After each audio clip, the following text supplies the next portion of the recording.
नमस्कार विद्यार्थी मित्रांनो, प्रयाग इन्स्टिट्यूट या एज्युकेशनल चॅनलमध्ये आपल्या सर्वांचं मनापासून हार्दिक स्वागत आहे. आपण आजच्या लेक्चरमध्ये चालू घडामोडी 2023 मधील 6वा पार्ट अभ्यासणार आहोत. यामध्ये मागील पार्टमध्ये जो दिलेला क्वेश्चन आहे त्याचा आन्सर आपण या ठिकाणी घेणार आहोत आणि आपल्या नेक्स्ट क्वेश्चन्सला आपण पुढे जाणार आहोत. व्हिडिओ शेवटपर्यंत पाहायचा आहे. जे नवीन असतील त्यांनी चॅनलला सबस्क्राईब करायचं. ठीक आहे. तर पहा, सरावासाठी तुम्हाला दिलेला क्वेश्चन जो होता तो जातीनिहाय जनगणना करणारे पहिले राज्य कोणते होते. तर त्यामध्ये बिहार हे त्याचा आन्सर आहे. 75% वरती प्रमाण याचा आहे. यामध्ये सर्वाधिक आरक्षण अतिमागास वर्गांना 25% देण्यात आलेलं आहे. त्यानंतर SC गटातील आरक्षण आहे 20%, OBCसाठी 18%, तर STसाठी 2% आणि EWSसाठी 10% हे केंद्राचं आरक्षण त्या ठिकाणी मिळून 75% आता बिहारमधलं आरक्षण झालेलं आहे. त्यामुळे बिहार जातीनिहाय जनगणना करणारे एक आरक्षण म्हणजे राज्य आहे, हे इथं आपण लक्षात ठेवायचं आहे. पुढचा क्वेश्चन या ठिकाणी आता आपण पाहणार आहोत. भारतातील पहिली अंडर वॉटर मेट्रो ट्रेन कोठे सुरू होणार आहे. मुंबई, पाँडेचेरी, केरळ आणि कोलकाता. तर पहिली अंडर वॉटर मेट्रो ट्रेन जी आहे ही कोलकाता या ठिकाणी सुरू होणार आहे. हावडा ते महाकरण असं त्यामधील अंतर जे आहे हे 520 मीटरचं त्या बोगद्यामधून कंप्लीट होणार आहे. आणि या बोगद्यामधून म्हणजे 520 मीटरच्या बोगद्यामधून ज्यावेळेस ही मेट्रो ट्रेन जाणार आहे ती जवळपास ताशी 80 किलोमीटर वेगाने जाणार आहे. अपकॉन्स जर्मन कंपनी जी आहे तिने ही कॉन्ट्रॅक्ट घेतलेला आहे. आता जगामध्ये अंडर वॉटर मेट्रो ट्रेन असणारे किती देश आहेत. तर त्यामध्ये 3 देश आहेत. पहिला देश जो आहे हा लंडन, दुसरा आहे पॅरिस आणि तिसरा आहे कोलकाता. आता देश म्हणजे भारत देश. ठीक आहे. तर तिसरा देश आहे आपला, पहिला इंग्लंड, फ्रान्स आणि नंतर भारत. तर त्याच्यामध्ये कुठे कुठे हे ठिकाणं आहेत. तर लंडनमध्ये आहे, इंग्लंडमध्ये, फ्रान्समधील राजधानी पॅरिस येथे आहे आणि भारतातील कोलकाता या ठिकाणी आहे. 520 मीटरचा तो जो बोगदा आहे तो हावडा ते महाकरण असं अंतर या ठिकाणी असणार आहे. पुढचा क्वेश्चन पहा. समूह विद्यापीठे स्थापन करणारे अयोग्य मार्गदर्शक तत्व कोणते आहे. जे समूह विद्यापीठ स्थापन होणार आहेत यामध्ये अयोग्य मार्गदर्शक तत्व कुठलं आहे, की कुठले कुठले तत्व आहेत जे समूह विद्यापीठ स्थापन करण्यासाठी महत्त्वाचे आहेत, हे या ठिकाणी लक्षात घ्या. प्रश्न आपल्याला विचारला जाऊ शकतो आणि तो नक्कीच विधानामध्ये येऊ शकतो. समूह विद्यापीठासाठी एकाच व्यवस्थापनाच्या कमीत कमी 2 किंवा कमाल 5 महाविद्यालयाचे एकत्रीकरण आवश्यक असेल. कृषी व आरोग्य विज्ञान महाविद्यालये समूह विद्यापीठात समाविष्ट होऊ शकतात. 50% अभ्यासक्रम हा NBA द्वारा मान्य असावा. प्रमुख महाविद्यालय हे 20 वर्षापासून कार्यरत असावे. आता यामध्ये समूह विद्यापीठाचं मार्गदर्शक तत्व कुठलं अयोग्य आहे. तर मित्रांनो, या ठिकाणी कृषी आणि आरोग्य विज्ञान महाविद्यालये जी आहेत यांना सोडून या व्यतिरिक्त इतर जी महाविद्यालये आहेत जी कृषी आणि आरोग्याशी रिलेटेड नाहीत त्यांचाच समूह विद्यापीठामध्ये समावेश होणार आहे. आणि हे ऐच्छिक स्वरूपाचे असून त्यामध्ये कमीत कमी व्यवस्थापनाचे 2 आणि जास्तीत जास्त 5 महाविद्यालये या ठिकाणी एकत्रीकरण करण्यात येणार आहेत. नोव्हेंबर 2023 याला मंजुरी मिळालेली आहे. पायाभूत सुविधा, प्रशिक्षित अध्यापक आणि उच्च कामगिरी करणारे महाविद्यालयांचा यांच्यामध्ये समावेश होणार आहे. 5 वर्षापासून स्वायत्त दर्जा प्राप्त असलेला असावा किंवा CGPA 3.25 मानांकन असलं असावं किंवा समतुल्य NBAचे गुण म्हणजेच CGPA 3.25 अशा पद्धतीचे NBAचे गुण देखील त्या ठिकाणी असले पाहिजेत असं या ठिकाणी सांगितलेलं आहे. तर समूह विद्यापीठ ही संकल्पना महत्त्वाची आहे. याच्याबद्दल जास्तीत जास्त माहिती मिळाली तर ती नोट डाऊन करून घ्या. पुढे 106 नंबरचा क्वेश्चन आपण पाहूया. देशात सध्या किती समूह विद्यापीठे आहेत. तर देशात आता सध्या 3 समूह विद्यापीठे आहेत. 3 कुठली आहेत तर एखाद्या वेळेस त्यामध्ये आपल्याला विचारलं जाऊ शकतं किंवा जोड्या लावल्या जाऊ शकतात त्या शहराच्या ठिकाणाच्या. तर त्यामध्ये पहा, होमी भाभा जे आहे हे मुंबईचं आहे, सर्वांना माहीत आहे. त्यानंतर हैदराबाद सिंध नॅशनल कॉलेजिस्टिक. आता हे हैदराबाद सिंध म्हटलं की तुम्हाला लक्षात येईल की हे हैदराबादला असेल, पण तसं नाही आहे, हे मुंबई या ठिकाणी आहे मित्रांनो. आणि पुढे कर्मवीर भाऊराव पाटील हे पण तुम्हाला ठिकाण माहीत असेल, हे सातारा या ठिकाणी आहे. असे 3 समूह विद्यापीठे ऑलरेडी महाराष्ट्रामध्ये स्थापित झालेली आहेत. त्यानंतर पुढे बघा, स्टारशिप स्पेसक्राफ्टचे प्रक्षेपण करणारी SpaceX कंपनी प्रमुख कोण आहेत. तर याचे SpaceX कंपनीचे प्रमुख तुम्हा सर्वांना माहीत आहे, एलन मस्क हे त्याचे प्रमुख आहेत. बाकीचे जे पर्याय आहेत हे तुम्हाला त्या ठिकाणी माहितीस्तव दिलेले आहेत. त्यामध्ये मेलानी थिअरी या ॲक्ट्रेस आहेत. पेरिया रहिमी सॅम हे सुद्धा ॲक्टर आहेत.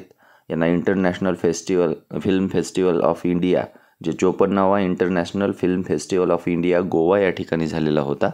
तर त्यांना मेलानी थिअरीला अभिनेत्री आणि पेरिया रहिमी सॅम यांना ॲक्टर म्हणून त्या ठिकाणी अवॉर्ड दिला गेलेला आहे. एलन मस्क हे आपलं उत्तर आहे. आणि लॉर्ड बेमफोर्ड जे आहेत हे JCB समूहाचे अध्यक्ष आहेत. 2029 पर्यंत मंगळावरती वसाहत करण्याचा मानस एलन मस्क यांच्या SpaceX कंपनीचा आहे.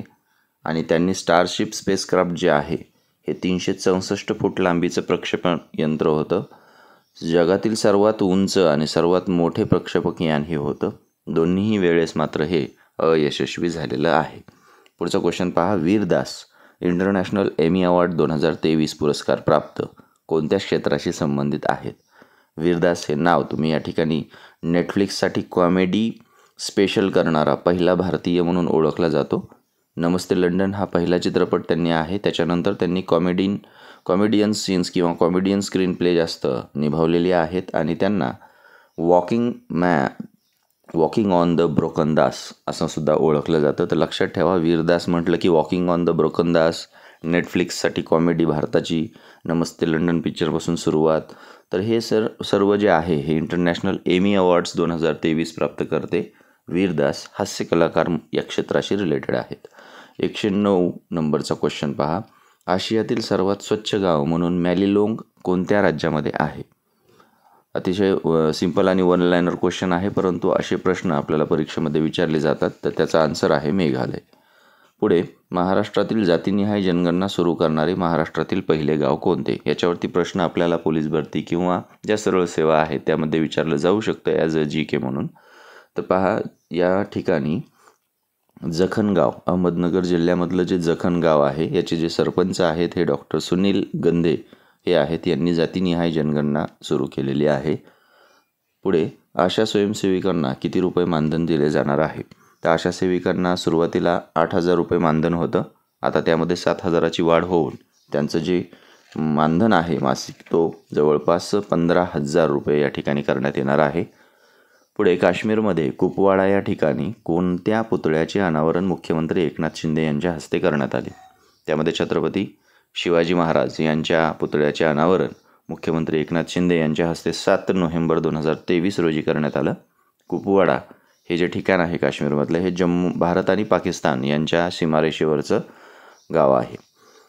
आंतरराष्ट्रीय सौर समूह करारात एकूण किती देश सदस्य म्हणून आहेत? जे आंतरराष्ट्रीय सौर समूह आहे भारतामध्ये स्थापन झालेलं ते 30 नोव्हेंबर 2015 रोजी स्थापन झालं होतं. नरेंद्र मोदी त्यावेळेस देखील पंतप्रधान त्या ठिकाणी होते. पॅरिस जलवायू संमेलन जे झालं होतं त्यामध्ये याची घोषणा करण्यात आलेली होती. आता 95 एकूण सदस्य त्याचे आहेत. तसं ते 116 आहेत, परंतु या करारामध्ये ज्यांनी खास त्यांची सदस्यत्व पत्करलेलं आहे असे 94 होते. आता 95वा देश जो आहे तो चिली आहे. राज्यसेवा पूर्व, नागरी सेवा पूर्व असेल किंवा ज्या MPSC थ्रू घेता जाणाऱ्या परीक्षा असतील त्यामध्ये नक्कीच प्रश्न विचारला जाईल. का? कारण आंतरराष्ट्रीय सौर समूह करार जो आहे याचं जे मुख्यालय आहे हे आपल्या भारतामध्ये आहे. गुरुग्राम या ठिकाणी ग्वाल पहाडी हे ठिकाण आहे. तर मित्रांनो, हे लक्षात ठेवा, महत्त्वाचा प्रश्न आहे.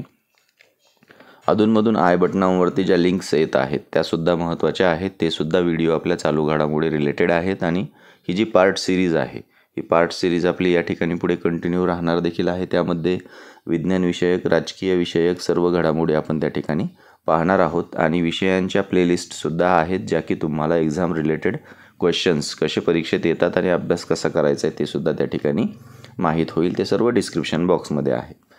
होता होईल तोपर्यंत गरजूंपर्यंत शेअर करा. पुढे, भरती परीक्षेसाठी ड्रेस कोड स्थापन करणारे पहिले भारतातील राज्य कोणते? तर त्यामध्ये कर्नाटक हे पहिलं भरती परीक्षेसाठी ड्रेस कोड सुरू करणारे राज्य म्हणून आहे. पुढे, कार्ल गुस्ताफ M4 हे काय आहे? आता कार्ल गुस्ताफ M4 हे काय आहे असा संदिग्ध थोडासा प्रश्न वाटतो, परंतु नाव कशाशी रिलेटेड आहे हे लक्षात आलं की पुन्हा नंतर काहीच अडचण आपल्याला येणार नाही. स्वीडिश कंपनी आहे SAB. तर याने 100% गुंतवणूक या शस्त्रामध्ये इंडियामध्ये केलेली आहे. स्वीडिश कंपनी आहे SBA. रणगाडा विरोधी शस्त्र आहे मित्रांनो हे कार्ल गुस्ताफ M4. ठीक आहे, हे लक्षात ठेवा. पुढे नंतर मित्रशक्ती 2023 हा संयुक्त सराव कोणत्या 2 देशांदरम्यान झाला? तर मित्रशक्ती हा 2023 हा जो सराव आहे हा सराव औंध पुणे या ठिकाणी नोव्हेंबर 23मध्ये झालेला आहे. आणि यामध्ये जे 2 देश आहेत त्यामध्ये एक भारत आहे आणि दुसरा श्रीलंका हा देश त्या ठिकाणी आहे. तसेच इतर जे युद्ध सराव असतात ते युद्ध सराव देखील आपण एका व्हिडिओमध्ये घेतलेले त्या ठिकाणी तुम्हाला ते पाहावयास मिळतील, जेणेकरून परीक्षेमध्ये हमखास त्याच्यावरती प्रश्न हा विचारला जात असतो. लुपेक्स मोहीम जी चंद्रावर संयुक्तपणे भारत कोणत्या देशासोबत राबविणार आहे?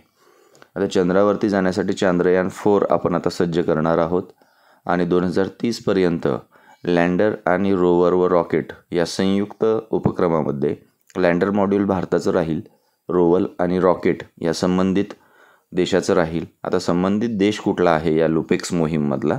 तर तो जपान आहे. तर नोट डाऊन करून घ्या, अतिशय महत्त्वाची माहिती आहे. पुढे 16वा वित्त आयोगाच्या शिफारशी कोणत्या आर्थिक वर्षासाठी लागू राहतील? 15, 13, 14, 15, 16 असे वित्त आयोग झालेले आहेत. त्यामध्ये वित्त आयोगाच्या शिफारस किंवा वित्त आयोगाची संरचना तयार व्हावी किंवा स्थापना किंवा ती स्थापन करण्यासाठी जी मान्यता आहे ती त्या ठिकाणी मिळालेली आहे आपल्याला नोव्हेंबरमध्ये. कलम 280 नुसार वित्त आयोगाची स्थापना केली जात असते 5 वर्षासाठी आणि हा 5 वर्ष जे आहे ते 1 एप्रिल ते 31 मार्चच्या दरम्यानचा कालावधी त्या ठिकाणी घेतलेला असतो. 2026 ते 2031पर्यंत ही आर्थिक वर्षासाठी लागू राहील. पुढे नवीन भारतीय न्याय संहिता 2023 नुसार अयोग्य जोडी ओळखायची आहे. बलात्काराची नोंद 63 कलम, खुनाशी संबंधित 101 कलम, अपहरणाशी संबंधित 136 आणि एकही नाही. तर या ठिकाणी मित्रांनो पहा, जो भारतीय दंडसंहिता 1860चा आहे भारतीय दंडसंहिता, तर त्याच्यानुसार त्याच्यामध्ये भारतीय न्याय संहिता 2023 आलेला आहे. फौजदारी प्रक्रिया संहिता 1898 आहे. तर याऐवजी नागरिक सुरक्षा संहिता 2023 आलेला आहे. आणि साक्षी पुरावा अधिनियम 1872, तर त्या ठिकाणी साक्ष अधिनियम 2023 हा त्या ठिकाणी कलम कायदा आलेला आहे. तर 2023मध्ये न्याय संबंधित जे भारत स्वातंत्र्यपूर्वीचे जे कायदे होते इंग्रजांनीच समजा त्याच्यामध्ये एक बनवलेल्या संबंधित कायदे होते तेच चालू होते. फक्त आता या ठिकाणी स्वतंत्र भारताचे हे 2023मध्ये 3ही कायदे या ठिकाणी आलेले आहेत. आणि यामध्ये जुने जी कलमं होती ती त्या ठिकाणी थोडक्यात बदललेली आहेत.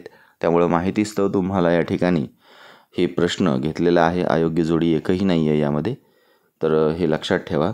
पुढे मुख्यमंत्री, मंत्री व अन्य अधिकाऱ्यांना लोकायुक्तांच्या कक्षेत आणणारं विधेयक देशाला प्रथमच कायद्यामध्ये म्हणजे देशात प्रथमच कायद्यामध्ये कोणी केलं? म्हणजे लोकायुक्त कायदा जो आहे म्हणतो ना आपण, तर तो लोकायुक्त कायदा सर्वात प्रथम कोणत्या राज्याने केला असा प्रश्न आहे. सिंपल. ठीक आहे.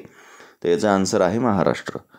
विधान परिषदेमध्ये 15 डिसेंबरला आणि विधानसभेमध्ये सर्वात अगोदर डिसेंबर 2022ला मान्य झालेले. म्हणजे दोन्हीही जे मान्यतेचे कालावधी आहेत हे 1 वर्षाचा फरक आहे. विधानसभेत डिसेंबर 22ला मंजूर झालं आणि विधान परिषदेत 15 डिसेंबरला मंजूर झालेलं आहे.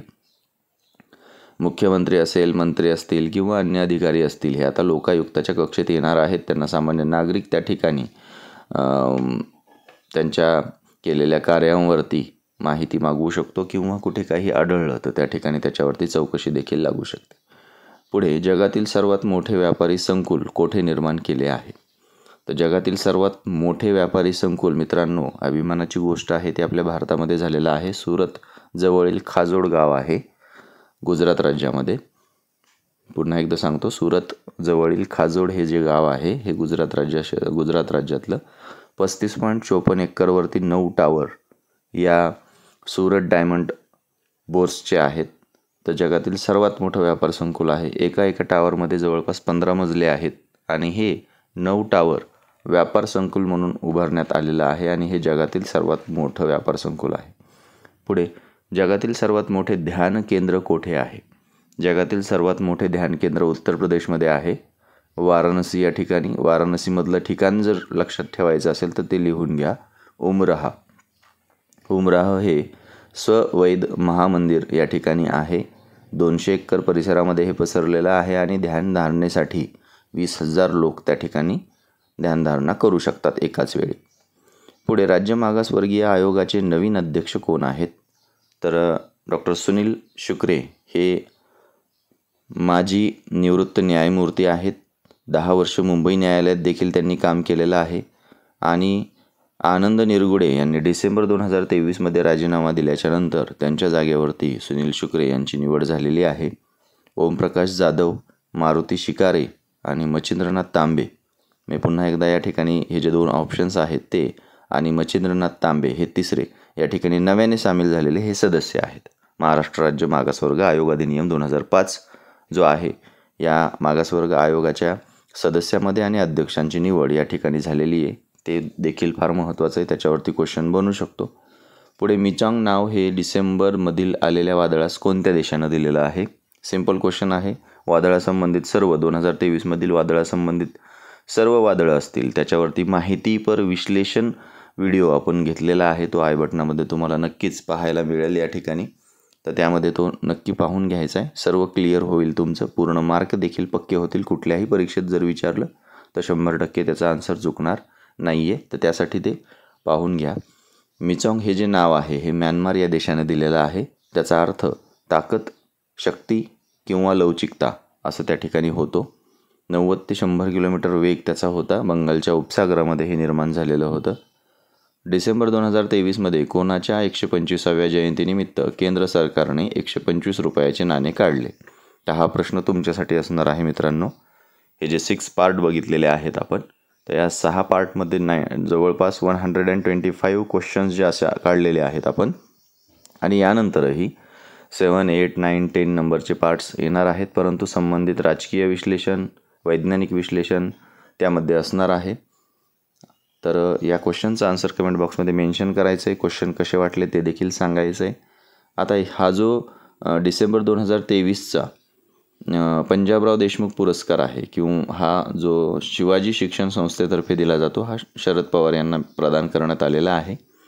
आणि जयंतीनिमित्त कोणाची जयंती आहे म्हणजे 2023मध्ये 125 वर्ष त्यांना पूर्ण होतात, त्याच्या प्रत्यर्थ 125 रुपयाचं नाणं त्या ठिकाणी काढलेलं आहे. ज्यांनी की शिक्षण, शेती, सहकार, ग्रामविकास, सामाजिक काम या क्षेत्रात उल्लेखनीय काम केलं होतं, म्हणून शरद पवार यांना तो पुरस्कार या ठिकाणी मिळालेला आहे.